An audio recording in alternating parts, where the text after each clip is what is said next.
Emerging applications such as autonomous vehicles and automated warehouses rely on communication networks to share their time-sensitive information. Wi-Fi is a particularly attractive choice for it is low cost and readily available in sensors, drones, and computing platforms.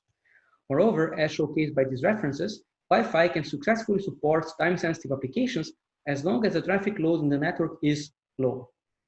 In this presentation, we show that as we increase the traffic load, the information at the destination becomes severely outdated, and to address this challenge, we propose Wi-Fresh.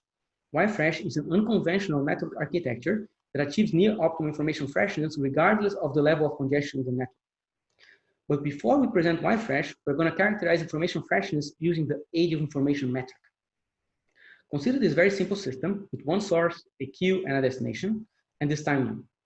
The blue arrows are the times in which packets are generated at the source, and the orange arrows are the times in which those packets are delivered to the destination. So here's the packet delay of the first packet, the packet delay of the second packet, and the inter-delivery times. Using this timeline, we would like to characterize how old the information is from the perspective of the destination. Here we're going to plot the age of the information versus time, and in between two consecutive packet deliveries, there's no information update at the destination, so the information at the destination is becoming older and older, which is represented by the age information increasing linearly over time.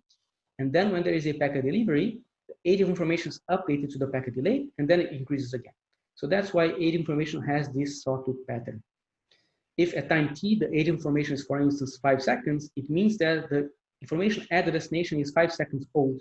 So to keep the information at the destination as fresh as possible, we would need to keep this curve as low as possible, which is achieved by keeping the packet delays low and the inter-delivery times also low.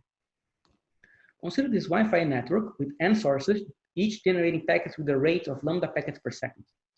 When we say a Wi-Fi network, we just mean a network in which we have first come, first served queues at the sources. So whenever a source generates a packet, this packet goes to the back of the line, and also a network that uses random access to send packets from the sources to the base station. When we increase the traffic load in this network, we are also increasing the probability of packet collisions, which then increase the inter-delivery time and at the same time the packet delay. If we have a network with high inter-delivery time and high packet delays, it means that the information at the destination is going to be outdated. To address this challenge, we propose Wi-Fresh.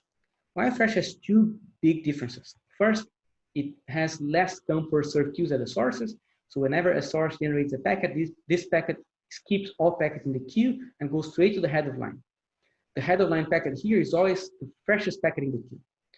Also in a Wi-Fresh network, the base station coordinates the transmission of packets in the network using this polling mechanism with age-based max rate policy. So the age-based max rate policy selects the next source to poll, and the base station sends the polling packets. The selected source fetches its head of line packet and sends it back to the base station. And in this way, we have no packet collisions. Here we have some remarks on Wi-Fresh. To achieve high performance, Wi-Fresh is implemented at the MAC layer using FPGAs. Moreover, the design of Wi-Fresh leverages theoretical research.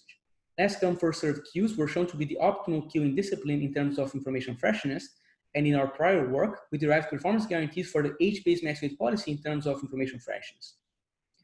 Age information has a rich literature that focuses on theory and includes 4 best paper awards. However, there are only a few works that brings age of information to practice. In fact, this is the first age of information-based system implementation that goes beyond congestion control. We realized that implementing Wi-Fresh at the MAC layer using FPGAs is not a simple task. In future work, we will show an alternative implementation at the application layer.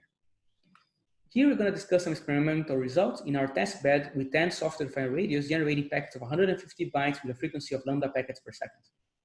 Here we are plotting average age information in the network in milliseconds versus the packet generation rate lambda.